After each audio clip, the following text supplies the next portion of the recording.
The skills of sauce making are essential to the accomplished chef. In this series of programs, we introduce you to the classic brown, white, and emulsion sauces, and some of the sauces that are derived from them. Tomato sauce has earned its place as one of the leading sauces in today's cuisine. Contrary to popular belief, tomatoes have not always been a part of European cuisine.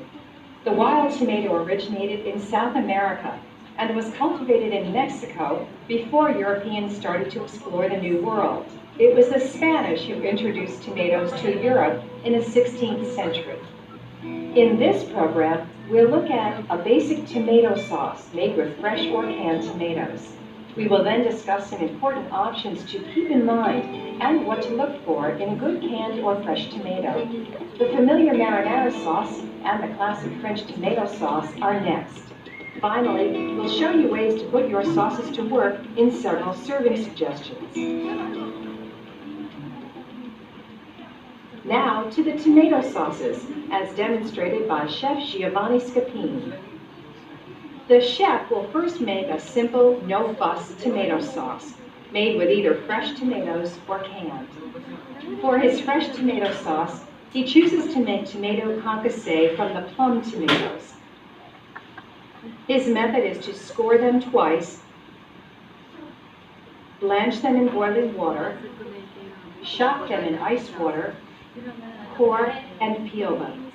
He seeds them carefully and chops them up to make his fresh tomato concassé. Some chefs choose to simply remove the core, then chop the whole tomato with skin and seeds intact. Then, after cooking, they pass the sauce through a food mill to remove the coarser particles. Canned tomatoes are also perfectly acceptable for making this sauce. The selected canned tomatoes are passed through a food mill to achieve the desired consistency, which is much like that of canned crushed tomatoes. If the canned tomatoes are too watery, you may first strain off some of the liquid. This can shorten the cooking time. The chef sweats chopped onions in olive oil. Then add 2 or 3 dried bay leaves. He then adds either tomato preparation, fresh or canned, to the sweated onions in the pan. Here he uses the fresh tomato concassé. He adds a bit of salt and pepper. This batch cooks for about 20 minutes.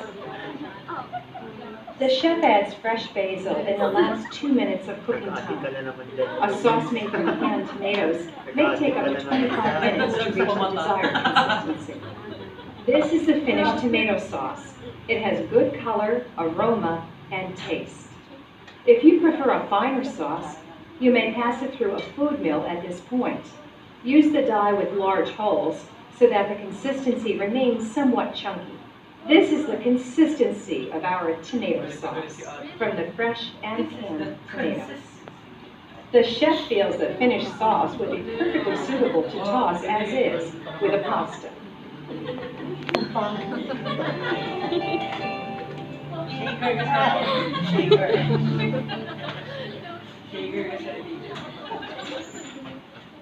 Here is some general information the chefs have learned about cooking tomato sauce. Pots and pans do make a difference. Use a rondeau if you want your sauce to evaporate quickly, a narrower stock pot for slower cooking. Cooking fresh tomato concassé in a sauté pan will also accelerate evaporation. Use only non-reactive cookware, such as high-quality stainless steel, anodized, or enamel-coated pots when cooking tomatoes. Adjusting the thickness and consistency of your sauce as needed is also an important skill.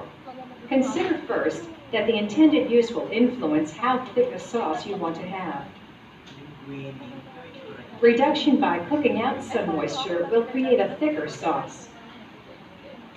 Even with the best ingredients, a sauce may still need some flavor adjustments depending on its use. If you know from experience that the product you are starting with is somewhat acidic, you can begin cooking with some sweeter items. For instance, sweated onions, carrots, or celery. An added benefit from this is that if the additional vegetables are also passed through the food mill, they create a thicker sauce. Adding a can of tomato puree or some tomato paste to your sauce will create a stronger flavor, but also add thickness. Try adding olive oil to a cooked sauce, or even an oil infused with another flavor. The oil combines with the tomato liquid and emulsifies the sauce somewhat, adding thickness. Always keep in mind that cooking is a constant learning process. In season, fresh tomatoes are the chef's choice, but good canned tomatoes can create equally superior sauces. Canned tomatoes can be purchased whole, crushed, or pureed. Once you open the can, the first thing you want to do is look at the liquid inside. As you can see, inside here we have a very liquid kind of juice. The amount and type of liquid will affect your cooking time and flavor. Decide what qualities you want your sauce to have, and work with the additional liquid in the can.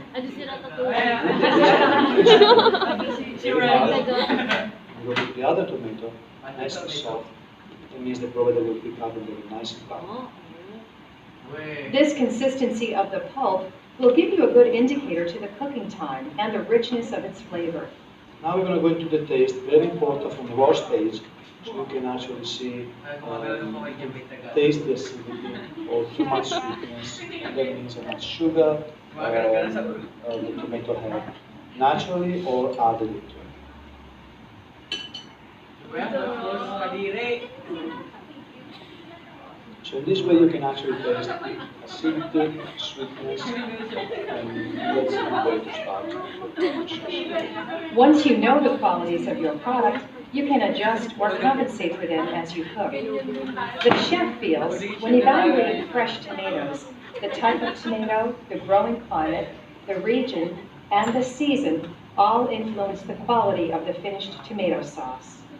If you want to make your tomato sauce from plant tomato or Roma, you want to make sure you pick up tomato with a nice color, firm, no bruises, good smell, and of course a good taste. He cautions, though, that even in the same batch of tomatoes, there will be differences in quality. Experience has taught him to work with what's available. So just make sure you do a little taste, like a little piece with the cinnamon. And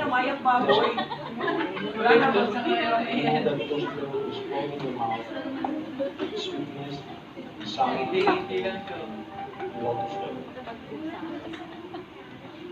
Standard fare in American kitchens now includes some kind of dish, whether pasta, meat, or fish, served with a marinara sauce.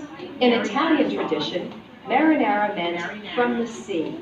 It has gained other meanings, for instance, a sauce without meat, or a sauce with a bit more flavor, usually from garlic. It is similar in technique to the Italian tomato sauce shown earlier. The ingredients for this marinara consists of olive oil, onion, garlic, oregano, basil, tomato puree, and tomato composite. Sweat the onions in olive oil until they are translucent. Add minced garlic cloves and saute them until you can smell their aroma. Add fresh chopped oregano, tomato puree, and the tomato preparation, and a bit of salt and pepper. Simmer the mixture to achieve a heavy consistency. It could be from a half hour to an hour and a half, depending upon the intended use.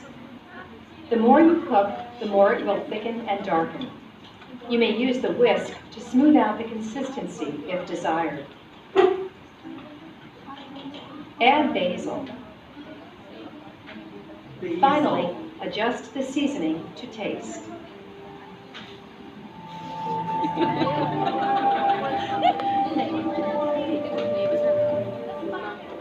Gusto niyo ba i-ano ko na, fast forward dun sa isa? Now, Chef Xavier Leroux prepares the classic French tomato sauce from this group of ingredients. Kasi magdi-discuss pa Tomato ako ng meat. composite, fresh or canned, Forward salt ko na. pork to provide flavor and fat, pork bones or bacon are an option, clarified butter, diced onion, diced carrots,